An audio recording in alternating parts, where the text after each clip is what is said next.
అసలు ఇంట్లో ఆడపిల్ల ఉంటే మహాలక్ష్మి. ఆ కళ వేరు ఇంట్లో అంటారు. అదేమో నాకు గూడా తెలీదు. కానీ మా కోడల్ని చూస్తే మాత్రం నిజమేనేమో అనిపిస్తుంది మామ. సో, ఇదైతే ఇంట్లో చాలా అంటే చాలా పనులు చేస్తది. వాళ్ళ అమ్మ అన్ని పనులు దీనికే చెప్తది. ఇదే చేసుకుంటూ వస్తుంది. ఈరోజైతే సంతకు పోయింది వాళ్ళమ్మ. సంతకు పోతే తీసుకొచ్చిన కూరగాయలన్నీ డివైడ్ చేసి ఎక్కడికక్కడ క్లీన్ చేసి ఫ్రిడ్జ్‌లో పెట్టాలి. ఈ పనులు గాక ఇంతకుముందు బట్టలన్నీ పిండేసింది. సో, చాలా పనులు చేస్తది మామ. ఇప్పుడే 10థ్ అయిపోయింది గానీ చాలా పెద్ద మనిషి లెక్క చాలా పనులు చేస్తది. వాళ్ళ అమ్మ ఇప్పటికీ దీనికే పనులు చెప్తది. వాళ్ళ అమ్మకు గూడా చాలా రెస్ట్ అయితే దొరుకుతుంది ఇది చేయబట్టి. సో, చూడండి కూరగాయలన్నీ అయితే డివైడ్ చేసింది చూడండి. అన్ని ఆకుకూరలు ఎక్కువ తింటారు వీళ్ళైతే. సో, కొత్తిమీర, బెండకాయ అవి ఇవి అన్నీ డివైడ్ చేసింది. సో, వీటి పేరైతే నాకు తెలీదు. మీకు తెలిస్తే కింద కామెంట్ చేయండి మామ. నాకైతే దీని పేరైతే గుర్తుకొస్తలేదు.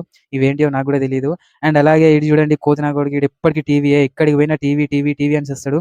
టీవీ ఉంటే టీవీ లేకపోతే ఫోను. సో, వీడినైతే మొత్తం ఆడుకోవడం అంటే నాకు చాలా ఇష్టం. వీడినైతే ఎట్లా పడితే అట్లా కొడతా ఈడినైతే. చూడండి కోతి నా కొడుకు అంటే కోతి నా కొడుకు ఆగమాగం చేస్తాడంతా.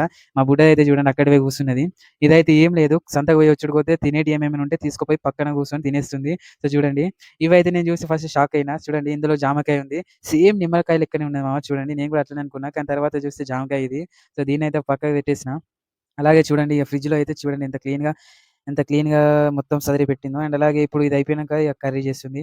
ఇగ కర్రీ అయిపోయినంక అయితే కొంచెం ఇగ రెస్ట్ తీసుకుంటది. ఇగ అంతే ఏముంది ఇగ. ఇప్పుడైతే సమ్మర్ హాలిడేస్ కాబట్టి మంచిగా రాకి వదిలిపెడుతుంది వీళ్ళ మమ్మీ అయితే ఇంట్లో. సో, అలా అని కాదు జస్ట్ ఏదో కామెడీగా అన్నా గాని రాకడం ఏం లేదు. ఇప్పటి నుంచే పనులు నేర్చుకుంటే చాలా బెటరు. సో, కాబట్టి నేర్చుకుంటుంది చూడండి. ఇగ వీడు చూడండి మధ్యలో ఇది తింటున్నాడు. అండ్ అలాగే ఇదంతా అయిపోయినంక మళ్ళా రూమ్ క్లీన్ చేస్తుంది. దీని ఓపిక అయితే చాలా పెద్ద దండం. సరే మామ ఉంటాం మళ్ళా మళ్ళొక వీడియోలో కలుద్దాం. Thank you for watching this video. Subscribe.